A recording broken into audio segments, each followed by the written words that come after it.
माननीय आईटी और इलेक्ट्रॉनिक्स राज्य मंत्री जी, मंच पर उपस्थित हमारे विशिष्ट अतिथिगण, अपाक के सीईओ श्री सौभिक गोस्वामी जी, आज के इस एक दिन के डिजिटल एम्पावरमेंट मीट कॉन्फ्रेंस कम एग्जीबिशन में भाग ले रहे तमाम सारे साथियों, देवियों, सज्जनों, सबसे पहले तो मैं अपाक को और सौभिक गोस्वामी को इस बात के लिए धन्यवाद देना चाहूँगा कि वह हमारे प्रदेश की राजधानी लखनऊ में आज ऐसे महत्वपूर्ण विषय पर चर्चा रखे हैं और साथ ही साथ एक छोटा सा एग्जीबिशन भी यहाँ पे आपने ऑर्गेनाइज किया है। इसके लिए मैं आपको बहुत बहुत धन्यवाद देना चाहता हूँ। हमारे प्रदेश में आपको जानकारी होगी, पिछले 5-6 सालों से बहुत तेजी से विकास हो रहा है। हमारा प्रदेश माननीय मुख्यमंत्री जी श्री योगी आदित्यनाथ जी के नेतृत्व में बहुत सारे क्षेत्रों में बहुत तेजी से आगे बढ़ रहा है और ये जो हमारे माननीय प्रधानमंत्री जी का एक विजन है न्यू इंडिया का, जो उनका विजन है कि जब हम आज़ादी का 100वां शताब्दी वर्ष मना रहे होंगे 2047 में, तो हमारा देश एक विकसित देश होगा, जिसके लिए उन्होंने अमृत काल का एक संज्ञा दिया। जब वो 15 अगस्त 2022 को लाल किले के प्राचीर से देश को संबोधित कर रहे थे, तो उन्होंने कहा कि आज अमृत काल की प्रथम बेला है और अब हम एक पंच प्राण के माध्यम से देश को विकास के इस तेजी के साथ लेके जाएंगे, जिससे कि जब हम 2047 का आजादी का 100वां वर्ष मना रहे होंगे तो हमारा देश एक विकसित देश होगा। और इसकी रूपरेखा आपने पिछले 8-8.5 साल में पूरे देश में बहुत अच्छे से देख रखी है। हमारे देश की अर्थव्यवस्था का कोई भी ऐसा अंग नहीं है जो अछूता हो विकास के एक नई ऊंचाइयों पर पहुंचने के लिए। आप चाहे कृषि क्षेत्र को ले लीजिए, सेवा क्षेत्र को ले लीजिए, मैन्युफैक्चरिंग को ले लीजिए, आप इंफ्रास्ट्रक्चर को ले लीजिए, मानव संसाधन विकास को ले लीजिए, ह्यूमन डेवलपमेंट के बारे में आप ले लीजिए, जो हमारे सोशल सेक्टर्स हैं, स्वास्थ्य के बारे में ले लीजिए, शिक्षा के बारे में ले लीजिए। हमें हर एक क्षेत्र में एक अभूतपूर्व परिवर्तन पूरे देश में एक सबको नजर आ रहा है। आप देखिए कि किस प्रकार से परिवर्तन है। एक जो बात स्वच्छ भारत मिशन का शुरुआत जो माननीय प्रधानमंत्री जी, इसकी पहली घोषणा उन्होंने पहले अपने संबोधन, देश के संबोधन में उन्होंने 15 अगस्त 2014 को की थी और मैं साक्षी हूँ, वहाँ पे मैं था as additional secretary to government of India, ministry of urban development. जब उन्होंने उद्घोष किया था कि देश को, हमारे देश के राष्ट्रपिता महात्मा गांधी के 150वीं जयंती जब हम मना रहे होंगे तो उनके लिए सच्ची श्रद्धांजलि होगी। जिस स्वच्छता को वो देश की आज़ादी के ऊपर रखते थे, वैसा हम देश को बना करके देश को स्वच्छ कर देंगे, वो हमारे लिए सबसे बड़ी श्रद्धांजलि होगी। और आप सोचिए 2014 के पीछे अपने इमेजिनेशन को, अपने क्योंकि हम सब अपने आप को आगे पीछे बहुत कुछ ले जा सकते हैं। आप जरा 2014 के पहले ले जा करके हमारे शहरों की, हमारे गाँव की स्थिति को देखिए। आप एयरपोर्ट की, रेलवे स्टेशन की, बस स्टेशन की, बाजार की, मोहल्ले की, कस्बे की, हर जगह की स्थिति को जरा देखिए। ऐसा लगता था जैसे कि गंदगी से हम लोग आत्मसात कर चुके, हमें नजर नहीं आती। घर के बाहर निकलिए, कूड़ा पड़ा हो, आपको लगता ही नहीं था कि ऐसा कूड़ा हुआ पड़ा है। लेकिन आज जो देश जिस प्रकार से परिवर्तित हुआ है पिछले 8-8.5 सालों में, पूरा देश एक, मैं नहीं कहूंगा कि 100% स्वच्छ हो गया, लेकिन आज देश में ये इस प्रकार की एक आत्मविश्वास जगा है कि हमारा देश पूरी तरह स्वच्छ हो जाएगा, बिल्कुल जैसा हम पहले थे। अगर आप पुरानी इतिहास में अगर आप जाके देखें तो हमारे कैसे नगर थे, कैसे हमारे गांव थे, उस प्रकार की स्थिति जो है हमें उस एक आदर्श स्वच्छता की तरफ हम पहुंच चुके हैं। और ये आदर्श स्वच्छता कैसे हुई है, ये लोगों ने मिलकर के, जो हमारे माननीय प्रधानमंत्री जी ने कहा, ये स्वच्छ भारत मिशन एक सरकारी कार्यक्रम नहीं, ये लोगों का कार्यक्रम है, एक जन आंदोलन है। जन जन के मन में इस बात को डालना है कि हमें स्वच्छ रहना, हमारा घर हो, हमारा कस्बा हो, हमारा सड़क हो, हमारी बाजार हो, हमारा कार्यालय हो, हमारी फैक्ट्री हो, हर एक को स्वच्छ रखना है। और जो एक आह्वान किया माननीय प्रधानमंत्री, पूरा देश उनके पीछे चल रहा है। मैं समझता हूँ कि दुनिया का इतना बड़ा एक क्रांतिकारी परिवर्तन कहीं भी किसी भी जगह पूरे हमारी मदर अर्थ के ऊपर कहीं इस प्रकार के इतने शॉर्ट पीरियड में इतना बड़ा परिवर्तन कहीं नहीं हुआ।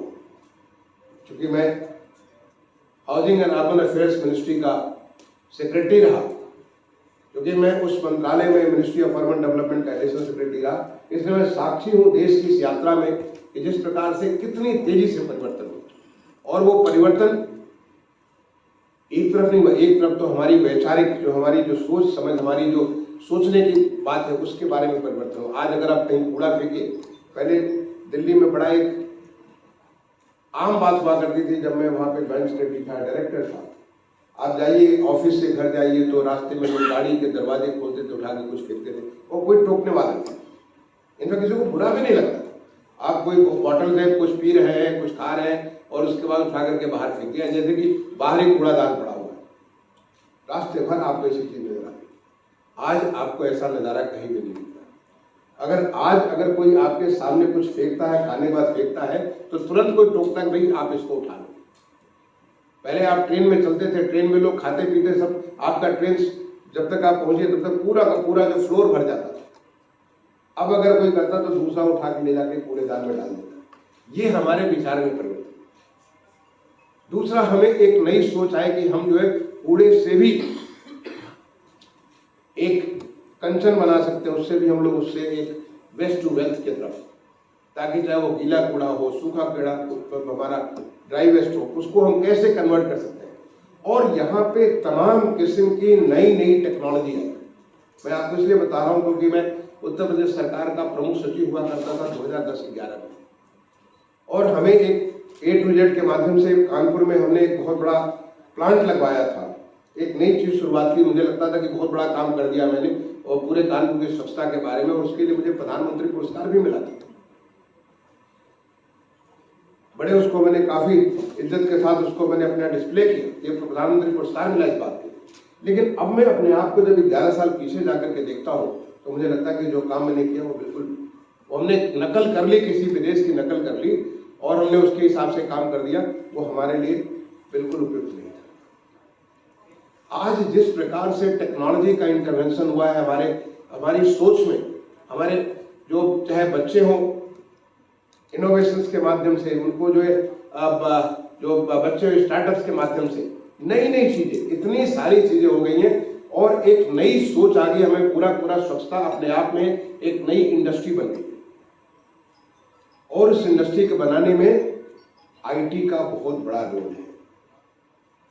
मैं आपको इसलिए बता रहा हूं कि सोचिए कि जब स्वच्छ सर्वेक्षण हम करते थे, स्वच्छ सर्वेक्षण जब मंत्रालय में शुरू किए थे, तो स्वच्छ सर्वेक्षण शुरू में किए थे, पहली बार हमने केवल 77 शहरों का किया, फिर बाद में हमने उसके बाद बढ़ाया 500 शहरों का किया, जिसमें 424 ने भाग लिया, बाकी लोग भाग भी नहीं लिए, और उसका हम पूरे सारे शहरों का किया और उसके सारे स्टैंडर्ड्स हम बढ़ाते चले गए। और पहले हम साल में एक बार करते थे, फिर हम उसको जो त्रैमासिक करने लगे, फिर हम उसको रेगुलर कंटिन्यूअस उसका करने लगे और हम एक्सेस टू द पब्लिक, लोगों तक पहुंचना चालू किए। ये सब कैसे संभव हो पाया? आज हर एक चीजें पूरी तरह से ट्रांसपेरेंट, और किसी ने क्वेश्चन नहीं उठाया, किसी ने उंगली नहीं उठाया कि आप स्वच्छ सर्वेक्षण इतना बड़ा, आप पूरे देश का, दुनिया का सबसे बड़ा सर्वेक्षण करते हैं जिसमें 40 करोड़ से ज्यादा लोग भाग लेते हैं। अगर उसमें देखें लोगों के इनपुट्स, 10-12 करोड़ लोगों के इनपुट्स आते हैं, लेकिन इतना बड़ा चीज होने के बाद कोई उंगली नहीं उठाता है। ये हमारी टेक्नोलॉजी की ताकत है, ये हमारा आईसीटी जो इंफॉर्मेशन कम्युनिकेशन टेक्नोलॉजी है उसकी ताकत है, ये ताकत है हमारी आज जो इलेक्ट्रॉनिक्स है उसकी ताकत है, जिसके नाते हम बहुत सारी चीजें कर सकते थे जैसा हम पहले सोच नहीं सकते, ऐसा विचार नहीं करता। तभी मैंने अभी एक आपका एग्जीबिशन देख रहा था, वहां पे क्विक्सी एक उनका प्रेजेंटेशन मैंने देखा। उन्होंने कहा कि एक उन्होंने प्लेटफॉर्म तैयार किया जिसे किसी को भी अपने सिस्टम को ऑटोमेट करने के लिए, आपको पूरा उन्होंने व्यवस्था दे दी। ये वैसे हुआ कि किसी ने पहले बार एक औजार बनाया, वो जो कहते हैं छेनी और हथौड़ा बनाया कि किसी चीज को अगर काटना हो तो उसके लिए अब आप छेनी हथौड़ा से आप ऐसे करेंगे तो आपका कट जाएगा, आप उसको ये शेप आप दे सकते हैं। अब उन्होंने एक ऐसा प्लेटफॉर्म बना दिया जिस प्लेटफॉर्म पे चाहे आप छोटे बिजनेसमैन हो, बड़े बिजनेसमैन हो, छोटे ऑफिस हो, बड़े ऑफिस हो, कितनी भी किसी भी लेवल को आप प्लेटफॉर्म पे जाइए। It is like you hook your self and you can develop your own automated system. कैसे सिस्टम आपका ऑटोमेट हो जाएगा। तो जो हमारा स्वच्छ भारत मिशन में जिस प्रकार से आईटी का इंटरवेंशन हुआ, और आईटी के इंटरवेंशन के स्वच्छ सर्वेक्षण में नहीं हुआ, बल्कि वो तमाम सारी चीजें ऐसे नए प्रोडक्ट आने लगे जिसका आप सोच भी नहीं सकते, जिसके बारे में हम कल्पना नहीं कर सकते थे 10 साल पहले। मैंने कहा कि 11 साल पहले जब हमें प्रधानमंत्री पुरस्कार मिला, हमारे दिमाग में बात आ नहीं सकती। उसमें रिकॉग्निशन था कि कोई दुबई से देखने आ रहा है, कोई पंजाब से देखने आ रहा है, कोई महाराष्ट्र से देखने, तमाम लोग आते थे, बड़े गर्व के साथ हम दिखाते थे, देखो हमारा ऐसे प्लांट चला। और अब मुझे लगता है कि ये प्लांट बिल्कुल सही नहीं था, हमारे लिए उपयुक्त नहीं था। हमारे देश के लिए उसको पहले सेग्रीगेट करना, सेग्रीगेट कर अलग अलग प्रोसेस करना, उसको ऐसे करना ताकि हमारे देश को फायदा हो। अब हम देश की सोचते हैं, जो हमारा देश में प्रधानमंत्री जी ने जो टीम इंडिया की बात कही, ये हमारा जो 2047 की जो प्रधानमंत्री जी का संकल्प है, वो पहुंचने के लिए टीम इंडिया को काम करना। और टीम इंडिया मतलब वो चाहे भारत सरकार हो, चाहे राज्य सरकार हो, चाहे स्थानीय लोकल सरकार हो, चाहे वो प्राइवेट ऑर्गेनाइजेशन, प्राइवेट कंपनी हो या प्राइवेट इंडिविजुअल्स हो, ये सब मिलकर के हम टीम इंडिया बनाते हैं। हम सबको मिलकर के ऐसा कुछ करना है जिससे नए भारत में, जो नया भारत है, उस नए भारत में हर एक को ऐसी अपॉर्चुनिटी मिले और हर एक अपने पूरे जो उसके पोटेंशियल भगवान ने दे रखा है, जो हमारे प्रकृति ने, भगवान ने हम सबको अब जो भी पोटेंशियल दे रखा है, उस पूरे पोटेंशियल के मुताबिक हम अपने आप को पूरी तरह से, पूरी क्षमता के मुताबिक इस अर्थव्यवस्था को योगदान दे सके, अपने समाज को योगदान दे सके, अपने प्रदेश और देश को योगदान दे सके। ये कमाल हुआ है इस प्रकार का जो ये जो काम हुआ, ये आईटी और इलेक्ट्रॉनिक्स के नाते। मैं दूसरा एग्जाम्पल आपको देना चाहूँ। जो स्मार्ट सिटी की बात हुई थी, जब माननीय प्रधानमंत्री जी ने कहा कि स्मार्ट सिटी हम 100 शहरों में बनाएंगे, जब 100 शहरों के स्मार्ट सिटी की उन्होंने बात की, हमें पता भी नहीं था कि स्मार्ट सिटी होता क्या है, क्योंकि उस समय में उसी मंत्रालय में एडिशनल सेक्रेटरी हुआ करता था अर्बन डेवलपमेंट। हमने सोचना प्रारंभ किया कि आखिर जो प्रधानमंत्री चाहते क्या है, क्या होगा स्मार्ट सिटी। और आज हम दुनिया को सिखा सकते हैं स्मार्ट सिटी क्या होता है, कैसे आप सिटी को स्मार्ट बना सकते हैं। वहां हमने 1 साल लगा, पूरे 1 साल में बहुत विचार मंथन के बाद एक स्मार्ट सिटी का रूपरेखा तैयार की गई और उसको 25 जून 2015 को प्रधानमंत्री जी ने लॉन्च किया। और जब उन्होंने लॉन्च किया, देखिए कि छोटे से मंत्र से, एक जैसे होता है कि पहले हमारे ऋषि मुनि एक छोटा सा मंत्र दे देते थे, 4-6 शब्दों का मंत्र दे देते, उससे पूरी बात समझ आ जाती। उन्होंने जब लॉन्च कर रहे थे, और उस समय मैं वहाँ पे विज्ञान भवन में मैं भी मौजूद था, उन्होंने कहा कि smartness is nothing but getting more from less. आप सोचिए कितनी बड़ी बात है, गेटिंग मोर फ्रॉम लेस एकदम मूल मंत्र है पूरा स्मार्ट सिटी का। कि जैसे कि उदाहरण के लिए, अगर आपके पास 1000 लीटर पानी है और 1000 लीटर पानी से आप केवल 10 लोगों को आप पूरा कर सकते हैं, क्या आप ऐसा कर सकते हैं कि अगर हमारे पास तो 25 लोग हैं, और 25 लोगों को ऐसे पानी पहुंचाइए जिससे कि वो 1000 लीटर ही पर्याप्त हो जाए। और ये तब पॉसिबल है जबकि पूरा का पूरा आप उसका मैनेजमेंट इस प्रकार से करेंगे कि ताकि कहीं भी कोई वेस्ट न होने पाए, एक एक उसके बूंद का सही तरीके से प्रयोग हो पाए, और इसके पीछे आप किसी को पीछे नहीं चला सकते। ये हमारा टेक्नोलॉजी की ताकत है जिसके माध्यम से हम हर एक को, पानी हो चाहे जो हमारे रिसोर्सेज आर लिमिटेड, हमारे पास अफरात रिसोर्सेज नहीं है। भगवान ने हमें पर्याप्त सब कुछ दिया है, लेकिन अफरात नहीं दिया। जो पर्याप्त दिया है, होता क्या आप सोच सकते हैं। कैन यू, आपको मैं उदाहरण दे, चूंकि आप सारे प्रबुद्ध लोग हैं इसलिए मैं आपको उदाहरण देना चाहूंगा। आप जानते हैं कि कई हमारे शहरों में पानी की उपलब्धता, एक आम इंसान की उपलब्धता जरूरत होती है लगभग 130 लीटर पर डे की रिक्वायरमेंट होती है, जिसमें वो नहा भी सकता है, खा भी सकता है, सारे सारे अपनी आवश्यकताओं को पूर्ति कर सकता है। कई सारे शहरों में 400 से 450 लीटर प्रति व्यक्ति पानी की उपलब्धता है। जो रिसोर्स है, जो जितना हम एक्सट्रैक्ट करते हैं वो उतनी है, 400, 450, 300 लीटर, 3 गुनी 4 गुनी है। लेकिन पानी वहाँ 8 घंटा आता है। पानी का वहाँ रसनिंग करना पड़ता है, क्योंकि पानी सारा वेस्ट हो रहा है। जो पानी हमारा निकालते हैं वहां से लेकर के जब वास्तव में कंज्यूमर तक पहुंचता है वो पानी कम हो जाता है, क्योंकि काफी लीकेज हो जाता है, पानी को क्वालिटी नहीं आ पाती। तो एक लक्ष्य माननीय प्रधानमंत्री जी ने रखा और उसके बाद अब अमृत 2.0 जिसको लॉन्च किया गया अक्टूबर 2021 में। मैं उस समय ministry of housing and urban affairs का सेक्रेटरी था। वहां पे एक टारगेट रखा गया कि we will go for drink from tap. Drink from tap का मतलब हुआ कि आप सीधे टैप खोलिए। आप लोगों ने जो विदेशों में ट्रेवल किया होगा, कई सारी यूरोपियन कंट्रीज में, अमेरिकन कंट्रीज में आपने ट्रेवल किया होगा, आप सीधे कोई भी टैप खोलिए, बाथरूम का भी टैप खोलिए, उससे सीधे पानी पी सकते हैं। उसकी क्वालिटी इस लेवल की, आप सीधे पानी पी सकते हैं। And 24/7 water supply. आप जब भी टैप खोलिए, एक तो आप टैप खोलेंगे पी सकते हैं, और जब भी टैप खोलेंगे तो उससे पानी गिरेगा। ऐसा नहीं कि पानी बंद रहेगा। तो पानी आपको स्टोर करने की जरूरत नहीं है। फिर पानी की टंकी हर छत पे, वो काली टंकी जो लग जाती है, आपके सिंटेक्स टैंक लग जाती है, उसकी आवश्यकता नहीं रहेगी। फिर ये जो यहाँ पे जो बोतल, यहाँ तो शीशे की बोतलें, तमाम सारे जो प्लास्टिक की बोतलें लोग लेकर के जगह जगह चलते, उसकी आवश्यकता नहीं रह जाएगी। आप सोचते कि हम कितनी बड़ी अपने नागरिकों को कितनी बड़ी सुविधा दे देंगे अगर ड्रिंक फ्रॉम टैप हो जाएगा और 24/7 वाटर सप्लाई हो जाएगा।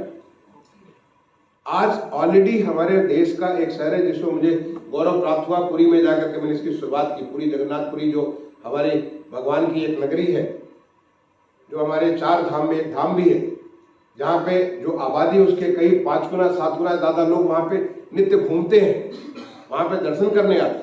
आबादी तो कम है, लेकिन आबादी से 5 गुने लोग वहाँ पे टूरिंग के लिए, ट्रैवलिंग, वो अपने दर्शनार्थी के रूप में या श्रद्धालु के रूप में वहाँ पे आते हैं। पूरी शहर already 24/7 and drink from tap हो चुका है। और ये कैसे हुआ? केवल टेक्नोलॉजी की ताकत से। ये कैसे हुआ? उस टेक्नोलॉजी में इलेक्ट्रॉनिक्स भी है, आईटी भी है, आर्टिफिशियल इंटेलिजेंस भी है। ये सारी टेक्नोलॉजी के माध्यम से अगर हम बैक टू बैक एक चीज को हम लोग ट्रेस करना चालू करें, और मैं आपको बता दूं उत्तर प्रदेश में हमने 75 वार्ड्स को drink from tap and 24/7 water supply का काम हमने शुरू करा दिया। हमारी टीम जाके सारा देख चुकी है और उत्तर प्रदेश में ये काम चालू हो चुका है। और हम ये काम को अगले साल 2023 में पूरा करेंगे, और जब वहां करेंगे तो हम पूरे प्रदेश में इसको करेंगे, क्योंकि आज हमारे माननीय मुख्यमंत्री जी का ये लक्ष्य है कि हम जो देश में, दुनिया में जो बेस्ट है वो उत्तर प्रदेश में होगा। और जो दुनिया में बेस्ट है कि हम जो ये माननीय प्रधानमंत्री से हम सुना करते थे drink from tap 24/7 water supply, ये हमारे उत्तर प्रदेश में होगा। इसके लिए उत्तर प्रदेश ऑलरेडी इस पर काफी सारा काम कर रहा है। ये टेक्नोलॉजी की ताकत है। और टेक्नोलॉजी के लिए जो स्मार्ट सिटी में जो काम हुआ है, स्मार्ट सिटी में आपने अभी कोविड का देखा, हाल में एक बहुत बड़ी त्रासदी कोविड की जो है, कोविड-19 जो फरवरी मार्च 2020 में शुरू हुई। इनफैक्ट हमारे देश की, दुनिया के अब काफी ज्यादा तारीफ हुई कि जिस प्रकार से हमारे माननीय प्रधानमंत्री के नेतृत्व में पूरे देश ने कोविड को हैंडल किया, इसकी हर जगह तारीफ हुई। जैसे हम आत्मनिर्भर भारत बन करके निकले और हर चीज खुद करने लगे, जहां पे हमारे पास कुछ भी नहीं था हम सब कुछ करने लगे। जैसे हमने दुनिया को भी तमाम सारी सहायता प्रदान की। इस कोविड के दौरान हमारा एक चीज जो कि बहुत सारा काम है वो integrated command and control centre. जैसे जब मैं मंत्रालय में था वहां इसको मैं कहता था it is like brain and the nervous system. जैसे एक आदमी का, एक इंसान का हमारा ब्रेन होता है, नर्वस सिस्टम होता है जिसमें से मैं टच कर रहा हूँ, टच करने के बाद हमें कुछ फीलिंग हो जो कि हमारा ब्रेन इसको प्रोसेस कर रहा है, मैं क्या करना चाहता हूँ, हर एक चीज ब्रेन प्रोसेस करके मुझे डायरेक्शन देता है। ऐसे integrated command and control centre शहर का ब्रेन एंड नर्वस सिस्टम है। पूरे देश में देखते देखते जो स्मार्ट सिटी में integrated command and control centre तो शुरू हो ही गया। तमाम सारे शहरों में integrated command and control centre अलग अलग पर्पज के, अलग अलग उद्देश्य के, लेकिन वो जो integrated command and control centre smart city के थे वो इंटीग्रेटेड थे एक तरह से सारी की सारी, चाहे पुलिस को सिक्योरिटी चाहिए, लोगों को सेफ्टी चाहिए, लोगों को पीने का पानी चाहिए, लोगों को सैनिटेशन चाहिए, स्वच्छता चाहिए, लोगों को जो है स्मार्ट हेल्थ चाहिए, स्मार्ट एजुकेशन चाहिए, उनके ग्रीवांस का रिड्रेसल करना है, स्मार्ट ट्रांसपोर्ट सिस्टम चाहिए कि जिससे कि आप घर से निकले सीधे सीधे बस में बैठ जाए, सीधे सीधे ट्रेन में बैठ जाए, सीधे सीधे मेट्रो में बैठ जाए, आपका पूरा कब किस समय क्या चीज उपलब्ध है, एक आपकी पूरे होल प्रोसेस को, लाइफ को किस प्रकार से आप ऐसे देख सकते हैं कि किससे हमारे सिटीजन्स का कितनी आसानी लाइफ में आ जाए। इनफैक्ट स्मार्ट सिटी का एक लक्ष्य ये था to bring ease in living, quality of life लोगों को इम्प्रूव करने, और वो करने के लिए इंटीग्रेटेड कमांड कंट्रोल सेंटर ने बहुत मदद की। साथ ही साथ जब कोविड का दौर आया तो कोविड के दौर में पूरा का पूरा लॉजिस्टिक्स मैनेजमेंट, चाहे वो सैनिटेशन करना हो, चाहे लोगों को दवाएं पहुंचानी हो, लोगों को केयर करना हो, वो घर पे है तो उनको सही से मेडिकल केयर, डॉक्टर के साथ उनके साथ उनका ट्रांजेक्शन हो रहा है कि नहीं हो रहा है, एक एक चीज को ध्यान रखा। अगर आप देखें हमारे ministry of housing and urban affairs पे इस पे मैंने एक पूरी केस स्टडी तैयार की, जिसको ministry of housing and urban affairs पे वो केस स्टडी को वहां पे उपलब्ध है, आप जाके देखिए कितने किस्म के उपयोग हुए।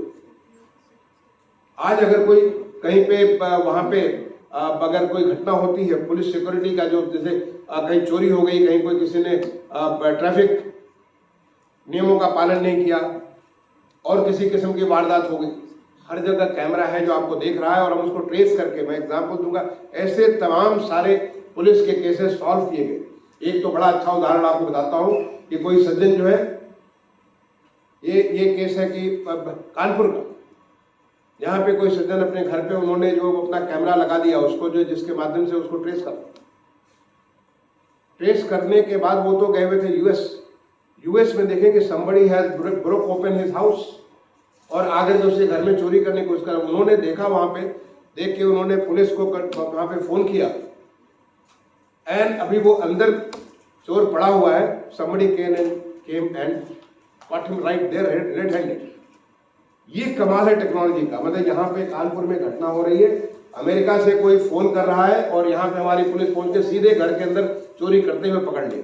ये टेक्नोलॉजी की ताकत, ये टेक्नोलॉजी की ताकत है कि आप कुछ घटना करके भाग गए, आपको लगा कि हमें तो किसी ने देखा नहीं, लेकिन आपको तमाम सारी चीजें, मैं उसके डिटेल में नहीं जाना चाहता, उसके तमाम सारी चीजें करते हुए आप यहाँ से वारदात किए बनारस में, आप पहुंच गए बॉम्बे में, आपको बॉम्बे में ट्रेस करके वहां पे कहां पे ठहरे, वहां पे आपको पकड़ लिया, राइट इन द होटल। मैं आपको, ये भी इंसिडेंट अखबारों में रिपोर्टेड है, इसलिए आपको वहां जाके पकड़ लिया।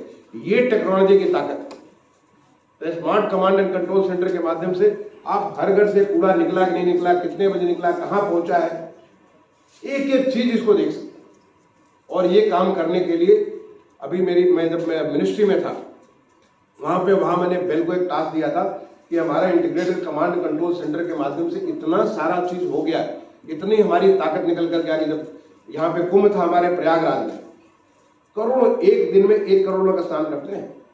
जिस दिन वो हमारी जो ये माघ मेला, और जब कुंभ होता है तो उसमें कई करोड़ लोग स्नान करते हैं। इतने सारे लोग, पूरा एक नई कस्बा बस जाता है, उसको कैसे कंट्रोल करेंगे? क्योंकि पहले मैंने कुंभ को यहाँ पे उत्तर प्रदेश सरकार में अलग अलग जिम्मेदारियों में, चाहे होम डिपार्टमेंट में पुलिस के तौर पे देखा है, हेल्थ में जब सेक्रेटरी था तो हेल्थ के तौर पे देखा, लेकिन जब मैं भारत सरकार में अर्बन सेक्रेटरी था और ये कुंभ में जब माननीय प्रधानमंत्री जी ने integrated command and control centre का शुरुआत किया, उसके बाद जब मैं आकर के देखा, ये इसकी ताकत समझ में आई कि आप कहां से कैसे मूवमेंट करेंगे, रेलवे स्टेशन उतरते हैं, बस स्टेशन उतरते हैं, कैसे क्या क्या करेंगे, एक एक चीज हमारा कैमरा के माध्यम से ट्रेस कर सकते हैं और वहां पे कमरे में बैठे बैठे वहां पे गाइडेंस दे सकता है कि इस रोड को अभी रोक दीजिए, इस रोड को आप आगे बढ़ाइए, इसको ऐसे करिए, ताकि there is a smooth flow of people. ये हमारे टेक्नोलॉजी की ताकत है, टेक्नोलॉजी की ताकत है, जिसके माध्यम से बिल्कुल हमारा वो दिव्य कुंभ जो है, जो पीछे 2 साल पहले यहाँ पे कुंभ हुआ था प्रयागराज में, वो कुंभ बिल्कुल किसी भी प्रकार की कठिनाई के, हर आदमी तारीफ कर रहा था। दुनिया के जो तमाम सारे लोग आए, हर एक ने तारीफ किया कि इतना बढ़िया हमारे माननीय मुख्यमंत्री जी या माननीय प्रधानमंत्री के नेतृत्व में ऐसा बड़ा कुंभ जो हुआ, इतना बड़ा human congregation, biggest congregation on this mother earth, mother planet, इस पे जो हुआ उतना बड़ा, इतने अच्छे से हुआ। उसमें बहुत सारी चीजें की गई, लेकिन एक चीज जिसका जो उसमें रोल हुआ, वो रोल था हमारा integrated command and control centre, उसका बहुत बड़ा रोल। चीजों को, चाहे वो सैनिटेशन के बारे में, लोगों को सुविधाएं देने के बारे में, और आने वाले समय में हम टेक्नोलॉजी का और ज्यादा प्रयोग करें। अभी जो 2025 में कुंभ आएगा उसमें और ज्यादा टेक्नोलॉजी का, क्योंकि टेक्नोलॉजी जो है धीरे धीरे और आगे बढ़ती चली जाए।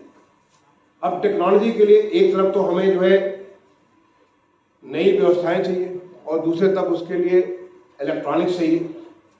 आपको जानकर के खुशी होगी कि हमारे कल ही कैबिनेट में उत्तर प्रदेश की जो हमारी कैबिनेट है, कैबिनेट ने इसको नई इलेक्ट्रॉनिक्स मैन्युफैक्चरिंग पॉलिसी और उत्तर प्रदेश ने एक नई आईटी एंड आईटीएस पॉलिसी, ये दोनों चीजों को कल कैबिनेट के द्वारा अप्रूव किया गया। माननीय मुख्यमंत्री जी की जो अपेक्षा है कि हमारे प्रदेश में जो बेस्ट से बेस्ट हो, जो मैंने कहा दुनिया का जो बेस्ट हो, वो हमारे प्रदेश में होना चाहिए। एक ऐसा माहौल बना है, उस माहौल से हम चाहते हैं कि उत्तर प्रदेश के लोगों के, नागरिकों की जिंदगी को हम बहुत अच्छा बनाएं और वो करने के लिए ही अभी एक लक्ष्य रखा माननीय मुख्यमंत्री जी ने $1 ट्रिलियन इकोनॉमी का। $1 ट्रिलियन अभी तो हमारे प्रदेश की जो हमारी जो इकोनॉमी है वो करीब 250 बिलियन के आसपास है।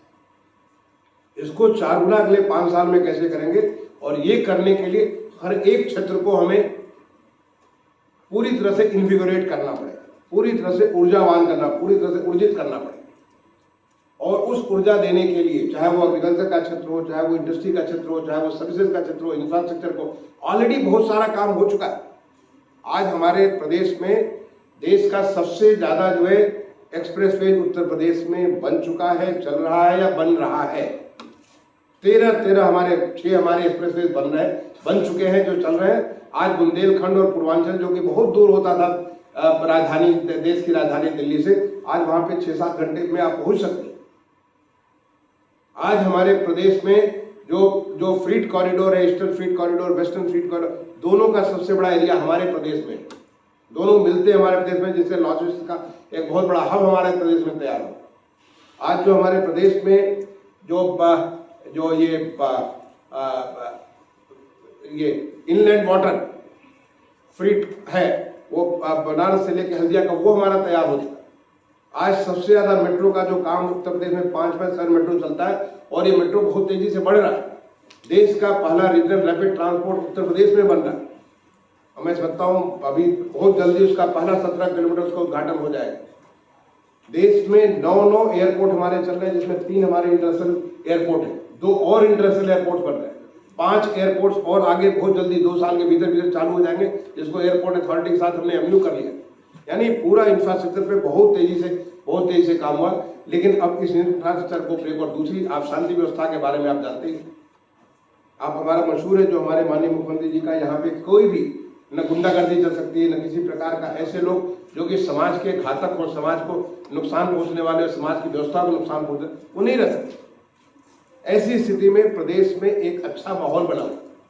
अभी 10 से 12 फरवरी के बीच में ग्लोबल इन्वेस्टर समिट होने जा रहा है, जिसमें दुनिया भर के लोग इनवाइट किए जा रहे हैं कि आप यहाँ पे इन्वेस्टमेंट करिए।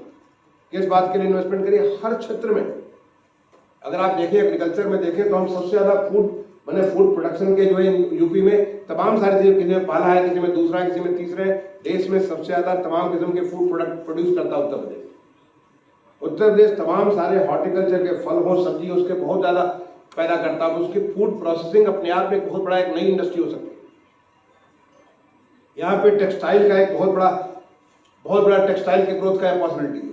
फार्मा के बारे में, मेडिकल डिवाइसेस के बारे में, इलेक्ट्रॉनिक्स मैन्युफैक्चरिंग के बारे में, आईटी सर्विसेज के बारे में, डिफेंस कॉरिडोर ऑलरेडी बन चुका है। डिफेंस कॉरिडोर यहाँ पे उत्तर प्रदेश में ऑलरेडी बन चुका। ये सारी की सारी चीजें जिस प्रकार से चीजें खुल रही हैं, यहाँ पे ड्रोन का, यहाँ हमने 3 सेंटर ऑफ एक्सेलेंस, एक ड्रोन का centre of excellence IIT Kanpur में स्थापित किया है।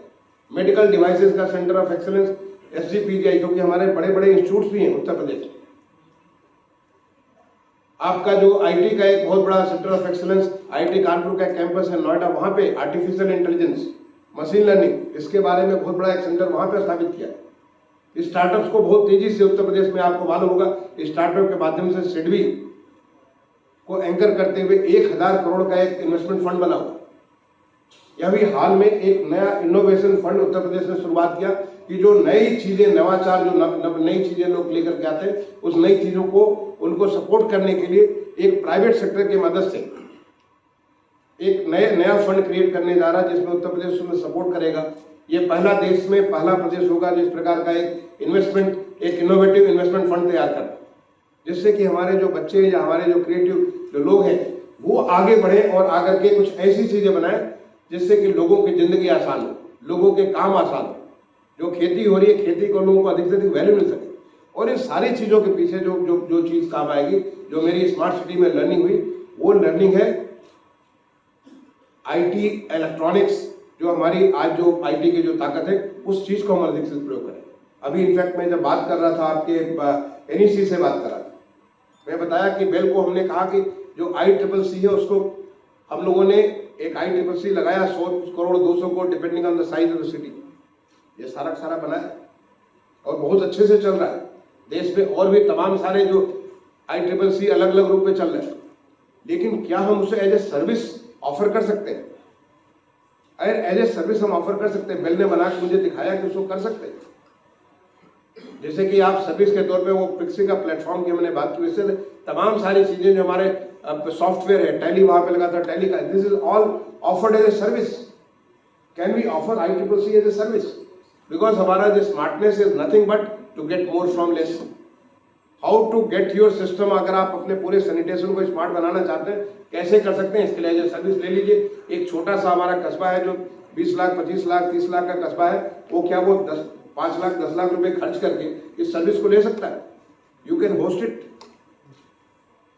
ये हमारी सोच है जिसको हम अब चाहते हैं कि इसको जो है किस प्रकार से लोगों को ease in life, ease in living, ease in doing business, जो हमारा जो काम कर रहे हैं उससे काम को आसान हो सके, और इसको कैसे एफोर्डेबल कॉस्ट के ऊपर, जो कॉस्ट है वो एफोर्डेबल कॉस्ट है, ताकि हर कोई उसको एफोर्ड कर सकता है, ताकि हमारा डेवलपमेंट एक इंक्लूसिव डेवलपमेंट। और यहाँ पे हमारा जो जो जो रोल है वो आईटी और इलेक्ट्रॉनिक्स का बहुत बड़ा रोल है। इसके लिए पूरा एक इलेक्ट्रॉनिक्स पार्क बनाने के लिए जेवर एयरपोर्ट के पास सारी की सारी सुविधाएं उत्तर प्रदेश सरकार तैयार कर रही है कि जिसके माध्यम से आप आए और यहाँ इन्वेस्ट करें, और इन्वेस्ट करके यहाँ से पूरे देश का जो ग्रोथ इंजन है हमारे उत्तर प्रदेश प्रोवाइड है। और जो हमारे माननीय मुख्यमंत्री जी की जो संकल्प है कि हमसे $1 ट्रिलियन इकोनॉमी बनाएंगे अगले 5 साल में, उसको हम लोग पूरा करें। देश को आगे बढ़ाने के लिए उसमें उत्तर प्रदेश का बहुत बड़ा रोल है। और यहाँ पे आईटी का, इलेक्ट्रॉनिक्स का बहुत बड़ा रोल होगा, जिसका आज आप ये जो मीट कर रहे हैं पूरे दिन भर का, मैं समझता हूँ कि आपके इस डिस्कशन से बहुत सारी नई नई चीजें निकल करके आएंगी। आपके अनुभव से आपने जो काम किया है, मैं धन्यवाद देना चाहूँगा। यहाँ पे लावा और एसर दोनों के दोनों लोग मौजूद थे यहाँ पे, राय साहब और आप लोगों का जो यहाँ पे मौजूद है, जिन्होंने यहाँ पे इन्वेस्टमेंट किया। आपको पता होगा कि आज देश का करीब 45% मोबाइल हमारे प्रदेश में बनता है।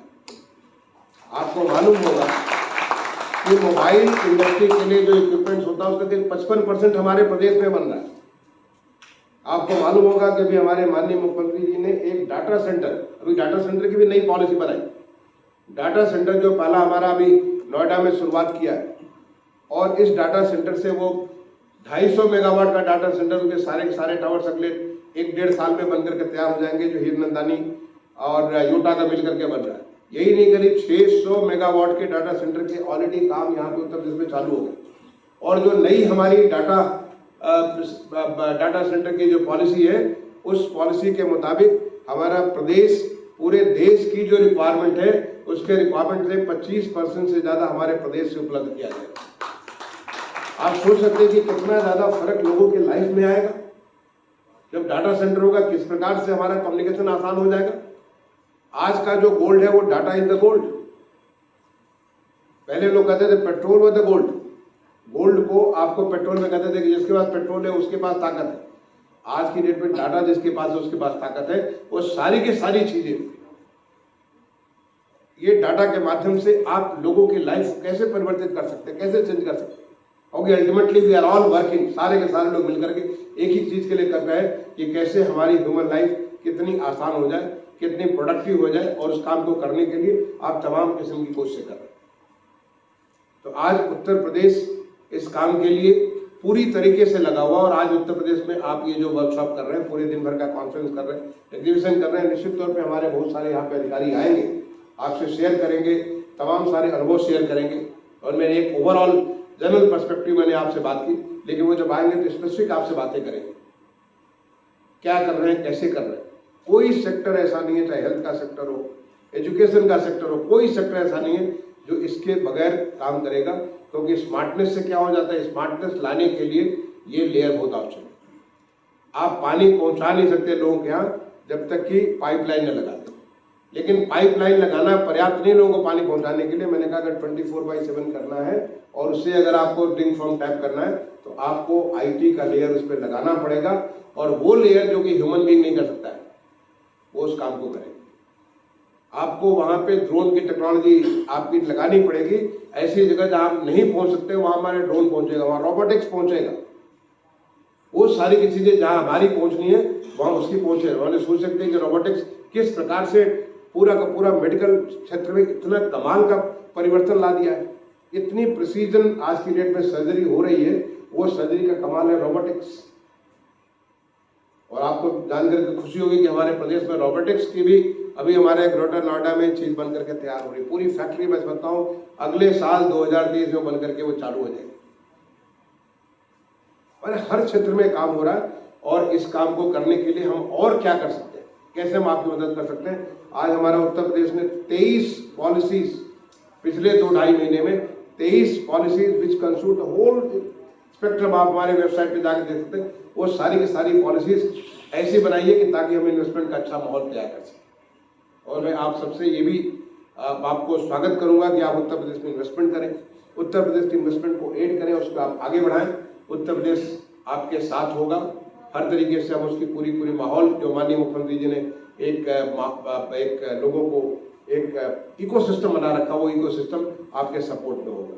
मैं एक बार दोबारा सभी को आज के इस कॉन्फ्रेंस के लिए बहुत बहुत धन्यवाद देता हूं, और निश्चित तौर से उनसे मैं रिक्वेस्ट करूंगा कि जो दिन भर के डिलीब्रेशन में कोई नई चीज में निकल करके आती है उससे मुझे जरूर शेयर करें, ताकि वो हमारे आगे इस जो मुहिम उत्तर प्रदेश में चली हुई है, पूरे देश में जो मुहिम माननीय प्रधानमंत्री जी ने कर रखी है, उसमें हमें मदद मिलेगी।